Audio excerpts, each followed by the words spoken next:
पुनर्निर्माण होउची एवं आगामी दिन में बोधे निश्चित भाव गोटे भल बिल्डिंग सेठी उपस्थापन हम आज आपण मैंने जानी जे एक महान आत्मा ए अंचल आम जन्म ग्रहण करते जहाँ आम स्वर्गत राजा अनंत नारायण सिंहदेव जहाँ विषय आज आम जब कहवा केवल सूर्य को लंठन देखा छड़ा किसी नुहे जो गुण ग्राम जो तांकर स्वप्न धराकूटर प्रगति पाई आज धराकूट जदि आमर ओडिशार मानचित्र रे राजनैतिक मानचित्र रे यदि स्थान पाई तेणु तार संपूर्ण श्रेय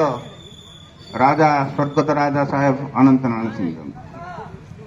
मोर व्यक्तिगत भाव बहुत भल संपर्क थिला आम जो लाइब्रेरी आरंभ करूँ से आम अतिथि रूपे निमंत्रण करूँ से संगे संगे राजी हो जाते एवं से समय रे विभिन्न विषय रे आमर ज्ञानवर्धन करुले आलोचना करुले एवं इतिहास हो राजनैतिक विज्ञान हो बा अर्थशास्त्र हो समस्त विषय तांकर प्रगाढ़ ज्ञान जो थिला तार साहाय्य नहीं आमे आमर ज्ञानर परिसर को बढ़ाई थिलु आउ आज आमे निजक निश्चित भाव भाग्यवान मन करिवा जे एक महान आत्मार संस्पर्श आमे दिन आसीथिलु आउ ए दिन निश्चित भाव आपण माने जेपरी तांकर ना शुणिले एपरी आसी आम मान संगे समवेत हो जाती निश्चित भाव आपण मान को धन्यवाद देवी। बर्तमान तो समय प्रबल जो शीत रात्रि है तथापि आपण मैंने अच्छा आपण मान को धन्यवाद आम भी सभा सांग करवा एवं आगामी दिन में आमर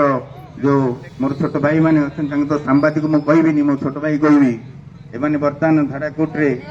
एवं मोर जो सत्य साई सेवा संघ अच्छा से भी बहुत गुड़े बहुत बढ़िया बढ़िया कार्यक्रम ये करुँच रक्तदान शिविर हो जनसेवा कार्यक्रम हो सफाई कार्य हो एवं मोर जो सांबादिकता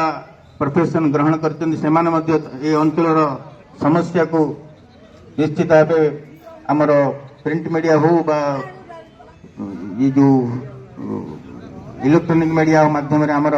प्रचार करुँच प्रसार करुँच एवं एवं आपण मानकर ये सांबादिक बंधु मानकर पूरा दूरदृष्टि जो आमर जो सुवर्णपुर बोली धाराकूट ब्लॉक गोटे छोटिया गाँ था तार इलेक्ट्रिसिटी आज पर्यटन होता स्वाधीनता पर आपण मानकर जो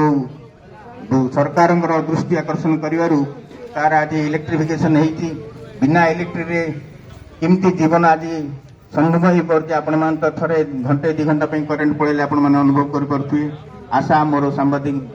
छोट भाई माने यही अंचल समस्या को निश्चित भाव प्रशासन आगे परिप्रकाश कर अंचल प्रगति रे सहायक हो। ये कही मोर वक्तव्य शेष करुच्ची। धन्यवाद।